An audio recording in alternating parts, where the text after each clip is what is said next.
Hello dear all, hope आप सभी लोग सही सलामत हो and welcome back to my channel.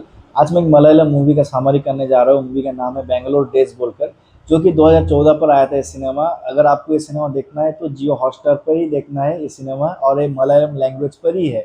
आपको सब टाइटल के साथ देखना है। अगर आप ये सब टाइटल के साथ भी देख रहे हो तो आपको बोरिंग नहीं लगेगा, आपको एक अच्छा फील देकर जाएगा। मैं भी जब कॉलेज में पढ़ाई कर रहा था तो मेरा एक फ्रेंड था, तो उसने मुझे ये सिनेमा रिकमेंड किया, तो उसने बोला कि आप ये सिनेमा देख सकते हो, आपको अच्छा फील देकर जाएगा। तो मैंने वो सिनेमा देखना शुरू किया, बेंगलोर डेज विद सबटाइटल। तो उसके बाद मुझे ये सिनेमा बहुत ही अच्छा लगा। तो उसका बाद से मैंने बहुत सारा मलयालम मूवी देखा। अगर आपको मेरा अगर मलयालम सिनेमा देखने का जर्नी शुरू हुआ तो ये बेंगलोर डेज के वजह से ही हुआ है। ये मेरा फर्स्ट सिनेमा है। उसके बाद से मुझे मैं मलयालम मूवी धीरे धीरे देखने में इंटरेस्ट बढ़ गया। तो इस सिनेमा में तीन कैरेक्टर है। एक होता है दिव्या हो गया, कुत्तन हो गया, अर्जुन हो गया। तीनों कजन है। तीनों का ड्रीम होता है कि बेंगलोर जाने का, और तीनों का जो चाइल्डहुड से इन लोग एक दूसरे को सपोर्ट करते हैं। हर कोई इंसान कोई प्रॉब्लम में पड़ता है तो हर कोई पूरा तीनों दोस्त हाजिर हो जाते हैं। तो दिव्या का जो कैरेक्टर है, दिव्या हमेशा से एक मतलब ब्रिलियंट स्टूडेंट होती है, जो कि पढ़ाई में बहुत ही अच्छी होती है, और हमेशा से उसका ड्रीम रहता है कि जो सेल्फ इंडिपेंडेंट बने और बेंगलोर जाकर वो कोई काम करे। और हमेशा से एक लड़की का ड्रीम रहता है ना, जो मैं मुझे हायर स्टडी करना है, हायर स्टडी कर कर मुझे एक अच्छा मुझे एक नाम बनाना है। उसके साथ साथ उसका और भी एक अच्छा कैरेक्टर की जो हमेशा से काइंड रहती है, और दूसरा इंसान से एक रियल कनेक्शन बनाने की कोशिश करती है। हर कोई इंसान, वो छोटा बच्चा हो गया, बड़ा बच्चा हो गया, या हर कोई एज ग्रुप उसका दोस्त बन जाता है। तो हमेशा से वो एक स्पिरिटफुल गर्ल रहती है। और ये हो गया दिव्या कैरेक्टर। सेकंड जो कैरेक्टर जो है, जो कि अर्जुन। अर्जुन का कैरेक्टर हमेशा से केयर फ्री रहता है। हमेशा से उसे कोई भी रिस्पॉन्सिबिलिटी पसंद नहीं होता है। हमेशा से उसे मतलब कल का सोचना ही नहीं है। हमेशा से आज क्या है, आज मुझे कैसे एंजॉय करना है, सिर्फ इसके बारे में सोचता है। और वो गैरेज में काम करता है, तो इसका पैशन है, तो बाइक से उसके बेसिकली लगाव है। और तीसरा जो कैरेक्टर है वो है कुत्तन। कुत्तन जो रहता है वो हमेशा से एक इंट्रोवर्ट लड़का रहता है, जो कि अंडर कॉन्फिडेंट रहता है। लेकिन उसको उसका एक ड्रीम है कि जो वो बेंगलोर जाएगा, बेंगलोर जाकर वो एक एमएनसी में काम करेगा। काम करने के बाद उसकी जो मम्मी है, मम्मी को बेंगलोर लेकर आ जाएगा। तो ऐसा एक ड्रीम है, जो कि बेसिकली अगर तीन का कैरेक्टर अगर आप देखोगे, जो अर्जुन पूरा फ्री रहता है, हमेशा से उसका कोई टेंशन ही नहीं रहता है। और दिव्या जो रहती है वो पढ़ाई में इंटरेस्ट रहती है, और उसका हमेशा से एक इंटरेस्ट रहता है कि जो मुझे दूसरा इंसान से एक रियल कनेक्शन बनाना है। दिव्या कैरेक्टर, कुत्तन का कैरेक्टर जो रहता है वो हमेशा से इंट्रोवर्ट रहता है, हमेशा से अंडर कॉन्फिडेंट रहता है। लेकिन उसका एक ड्रीम रहता है कि जो मैं जाकर कुछ मतलब बेंगलोर में एक जॉब करूंगा। तो ऐसा ही होता है, ऐसा सीन दिखाया जाता है। और तीनों का ही ड्रीम रहता है कि जो ये लोग जब सक्सेसफुल बनेंगे, और जब तीनों ही शिफ्ट हो जाएंगे बेंगलोर, और हर कोई वीकेंड में हम लोग जाएंगे, मूवी देखेंगे, खाएंगे पिएंगे। तो ये तीनों का ही ड्रीम रहता है कि हम लोग तीनों ही शिफ्ट करेंगे एक दिन ना एक दिन बेंगलोर में। तो अब सीन दिखाता है कि जब दिव्या का शादी फिक्स हो गया है, शिवा का शादी, दिव्या का शादी फिक्स हुआ है शिवा दास बोलकर एक इंसान के साथ। तो शिवा दास और दिव्या का शादी हो जाने के बाद शिवा दास बेंगलोर में काम करता है। अब हो गया, अब शादी होने के बाद अब जाते हैं, अब ये भी बेंगलोर शिफ्ट हो गई है। और जो कुत्तन जो रहता है, कुत्तन को भी बेंगलोर में जॉब मिल गई है, और अर्जुन जो है वो भी बेंगलोर में मूव हो जाता है। तो तीनों बेसिकली मूव हो जाते हैं बेंगलोर में। और शिवादास जो रहता है वो हमेशा से इंट्रोवर्ट टाइप का इंसान रहता है, ज़्यादा हमेशा से गुमसुम रहता है। दूसरा इंसान से ज़्यादा नहीं बोलता है, हमेशा से काम में काम अपना काम से काम रखता है। दूसरा इंसान से हंस के भी बात नहीं करता है, हमेशा से एक सड़ू जैसा इंसान रहता है। लेकिन दिव्या जो रहती है वो जो शिवादास जो रहता है, शिवादास का पूरा ऑपोजिट रहती है। वो हमेशा से खुश रहने वाली लड़की रहती है, जो दूसरा इंसान से एक रियल कनेक्शन बनाने वाली लड़की है। लेकिन उस जगह पर शिवादास जो है वो दूसरा इंसान से ज़्यादा बोलता भी नहीं है। दूसरा इंसान जब कोई आता है तो उसको बहुत इरिटेशन फील होता है। और शिवादास और दिव्या के अंदर अब अच्छा रिलेशनशिप नहीं है पहले से ही, शादी से पहले से ही। मतलब शादी का होने के बाद से ही उन लोग दोनों एक दूसरे से बात नहीं करते, और ज़्यादा इतना क्लोज भी नहीं है। तो इसके वजह से क्या होता है ना, हमेशा से जो दिव्या रहती है वो हमेशा से गुमसुम रहती है। तो शिवादास हमेशा से काम में बिजी रहता है, तो इसके वजह से और हर कोई कजन अब बैंगलोर में है, तो इन लोग वीकेंड में मूवीज देखने आते हैं, खाना पीना करते हैं। इन लोग हमेशा से एक जो कॉलेज लाइफ का जो एक एंजॉयमेंट रहता है वो एंजॉयमेंट तीनों ही करते हैं, पूरा केयर फ्री होकर रहते हैं हमेशा से। लेकिन शिवादास जितना दिन जाता है तो वो दिव्या इतना कोशिश कर रही है तो शिवादास के साथ एक दोस्ती बनाने की, लेकिन शिवादास हमेशा से गुमसुम रहता है, ज़्यादा बोलता नहीं है। और इतना अच्छा वो भी नहीं चाह रहा है कि तो ज़्यादा मतलब बॉन्डिंग करने के लिए दिव्या के साथ। तो ऐसा ऐसा सिनेमा चल रहा है। उसका साथ अब दिखाया गया है कि अर्जुन अर्जुन जो रहता है तो हमेशा से वो मतलब जो उसका जो रेस्पॉन्सिबिलिटी है, रेस्पॉन्सिबिलिटी हमेशा से वो भागता रहता है, उसे कोई भी मतलब रेस्पॉन्सिबिलिटी नहीं लेना है। लेकिन अब क्या होता है ना, जो अर्जुन जो रहता है वो धीरे धीरे कर कर एक आरजे जो रहती है, आरजे का नाम है आरजे सारा बोलकर, तो उससे उसने एक फ़ोन में बात करते-करते उसके साथ एक कनेक्शन हो बन जाता है। लेकिन जो सारा जो रहती है वो हमेशा से क्या रहती है ना, वो पूरा अर्जुन का ऑपोज़िट रहती है।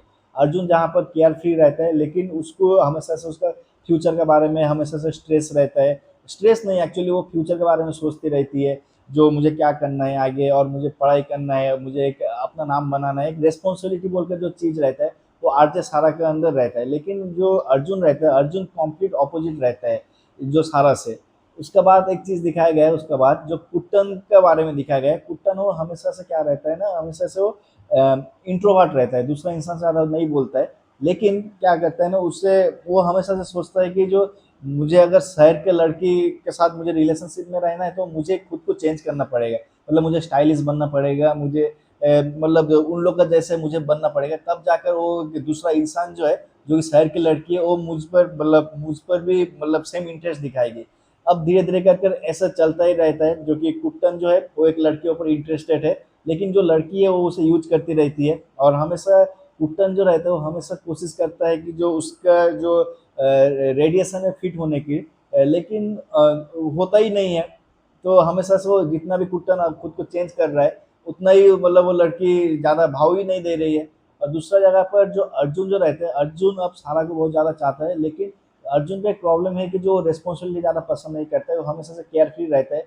लेकिन सारा की वजह से वो क्या करता है ना, वो धीरे धीरे कर कर वो एक्सेप्ट करता है कि जो हाँ, अब मुझे इमेच्योर होने से नहीं चलेगा, अब मुझे भी मैच्योर होना पड़ेगा। अगर मुझे एक रिलेशनशिप में मुझे भी रहना है, तो मुझे भी धीरे धीरे करके रिस्पॉन्सिबिलिटी लेना है। लेकिन रिलेशनशिप तो ऐसा नहीं है कि जो मैं आज रहूँगा, एक एक हफ्ता बाद मैं दूसरा इंसान के साथ रहूँगा, तो लाइफ टाइम का मैटर है। तो मुझे भी धीरे धीरे कर कर रिस्पॉन्सिबल बनना पड़ेगा अब ज़िंदगी में। तो ये रियलाइजेशन किया है आरजे सारा के साथ रह रहकर, जो मुझे भी अब क्या करना पड़ेगा, अब मुझे भी धीरे धीरे कर कर जो चेंज होना पड़ेगा। अब जैसे कुट्टन जो रहता है, कुट्टन भी हमेशा से जब देखता है कि जो लड़की अब उसे भाव नहीं दे रही है, तो इसका जो दो कज़न रहता है दिव्या और जो अर्जुन, उसे एक दिन लेकर जाता है, कुट्टन को उसे गर्लफ्रेंड के घर पर लेकर जाता है। तो गर्लफ्रेंड उसे रिफ्यूज़ कर देती है कि जो नहीं, उसे वो पसंद नहीं है। तो ये जब एक्सेप्ट कर लेता है, उसके बाद से वो क्या करता है ना, वो पुराना लुक पर आ जाता है, जैसा वो सिंपली रहता है। हमेशा से वो क्या रहता था ना, हमेशा से वो जो एक इंट्रोवर्ट अंडर कॉन्फिडेंट जैसा रहता था ना, जो कि गाँव का लड़का जैसा रहता है, तो ऐसे ही रहने लगता है। लेकिन उसके बाद धीरे-धीरे कर कर और एक इंसान जो कि उससे भी बहुत ही मतलब करियर पर भी बहुत ही आगे है, तो वो धीरे-धीरे कर कर वो जो लड़की जो है, लड़की भी उस जो वो लड़की तो गई, जो कि पहले उस कुट्टन इतना सब करता था, जो कि मैं चेंज होऊँगा और दूसरा इंसान को मैं इम्प्रेस करूँगा, वो तो इम्प्रेस नहीं हुई, वो तो रिजेक्ट कर दी। लेकिन जो कुट्टन जब उसका ओरिजिनल स्टेट पर आता है, उस टाइम पर एक उससे भी बहुत ही बेहतरीन लड़की, जो कि कुट्टन को भी धीरे-धीरे करके चाहने लगी, और कुट्टन जो रहता है वो भी धीरे-धीरे करके चाहने लगा। तो इधर एक चीज़ दिखाया जाता है कि जो आप खुद को चेंज कर कर आप कोई इंसान का प्यार नहीं पा सकते हो। आप जैसे हो, आप वैसे अगर रहोगे, तो दूसरा इंसान अगर आपको समझेगा तो वो लिटरली आपको एक्सेप्ट करेगा। और हमेशा हम लोग सोचते रहते हैं कि जो दूसरा इंसान के लिए हम लोग को चेंज होना बहुत ज़रूरत है, लेकिन ऐसा चेंज चेंज कुछ नहीं होना है। हम लोग जैसे हैं, हम लोग अगर वैसे ही हमेशा के लिए ही रहे, तो दूसरा इंसान जो रहेगा, जो हम लोग से ज़्यादा एडवांस भी हो या जो भी डिफरेंट हो, वो हम लोग को एक्सेप्ट करेगा। तो ये हो गया हम लोग का कुट्टन का ज़िंदगी से, जो हमेशा किसी का प्यार पाने के लिए कभी चेंज मत हो, आप जैसे हो वैसे ही रहो। ये हो गया। और सेकंड जो होता है, जो कि अर्जुन का जो कैरेक्टर है, अर्जुन का अब रिस्पॉन्सिबिलिटी जो चीज़ है, अब उसे पसंद आने लगा कि हाँ, मुझे अब रिस्पॉन्सिबल बनना है। अर्जुन का भी कैरेक्टर हो गया। अब जो दिव्या और शिवा दास का जो एक इन लोग दोनों का बनता ही नहीं है। अब दिव्या हायर स्टडी के लिए उसका जो गोल्ड था, जो कि शादी में उससे मिला था, वो सब वो बैंक पर देकर गोल्ड लोन लेकर वो पढ़ाई करने में एडमिशन हो गई। अब कोशिश कर रही है इतना, जो मुझे शिवा दास शायद ठीक हो जाएगा, लेकिन शिवा दास ठीक ही नहीं हो रहा है। अब धीरे धीरे कर कर जो दिव्या जो रहती है, एक सीक्रेट डिस्कवर करती है कि जो शिवा दास का एक एक्स गर्लफ्रेंड थी, जो कि शिवा दास के वजह से ही जो मतलब बाइक एक्सीडेंट में मर गई है। इसके वजह से वो हील नहीं हो पा रहा है, और उसका जो पेरेंट्स जो रहता है, जो कि उसका एक्स गर्लफ्रेंड के जो पेरेंट्स रहते हैं, वो हमेशा से उसे ही दोषी मानते हैं, शिवा दास को। इसकी वजह से वो अभी प्रेजेंट जो रहता है, प्रेजेंट को एक्सेप्ट ही नहीं कर पा रहा है। तो दिव्या जब ये डिस्कवर कर ली, और ये भी पता चल जाता है कि जो शिवा दास को जो उसे भी पता चल गया ये बारे में। अब वो क्या करती है ना, दिव्या जो रहती है, दिव्या जाकर उसका जो एक्स गर्लफ्रेंड थे, उसका जो पेरेंट्स लोग जो थे, पेरेंट्स लोग का जाकर बोलती है कि जो जैसे एक्स गर्लफ्रेंड थे उसकी वो दोस्त। उसके बाद वो धीरे धीरे करके वो उन लोगों के साथ कनेक्शन बनाती है। उसके बाद कनेक्शन बनाने के बाद अब एक लोग एक दूसरे को बहुत ही पसंद करते हैं, अब बेटी जैसे ही मानती है। उसके बाद शिवा दास को एपोलॉजी के लिए उसका घर लेकर जाती है। अब शिवा दास जाकर एपोलॉजी करता है, दिल से एपोलॉजी करता है। उसके बाद उनका जो पेरेंट्स जो रहते हैं, पेरेंट्स भी उसे शिवा दास को माफ कर देते हैं। उसके बाद से दिव्या और शिवा दास के अंदर एक अच्छा रिलेशनशिप बिल्ड होता है। तो ये सिनेमा में एक चीज़ बेसिकली हम लोग को सिखाता है कि जो हम लोग को हमेशा से जो भी सिचुएशन हो, हम लोग को दूसरे इंसान को माफ़ कर देना चाहिए और खुद को ही माफ़ कर देना चाहिए। और सेकंड चीज़ होता है कि जो हम लोग को हमेशा से हम लोग रेस्पॉन्सिबिलिटी से भाग नहीं सकते। अगर आप कोई भी चीज़ के लिए अगर आप रेस्पॉन्स ले रहे हो, अगर आप कोई चीज़ आपको मतलब रेस्पॉन्सिबिलिटी इज़ मैंडेटरी। अगर आपको ज़िंदगी में कुछ करना है तो आपको रेस्पॉन्सिबिलिटी भी लेना पड़ेगा। और तीसरा चीज़ होता है कि जो आप अलग बनकर आप दूसरे इंसान को आप जीत नहीं सकते। आप अपने आप जैसे हो उस इंसान को ही चुनने वाला बहुत ज़्यादा इंसान है। तो thank you for watching, see you in the next video.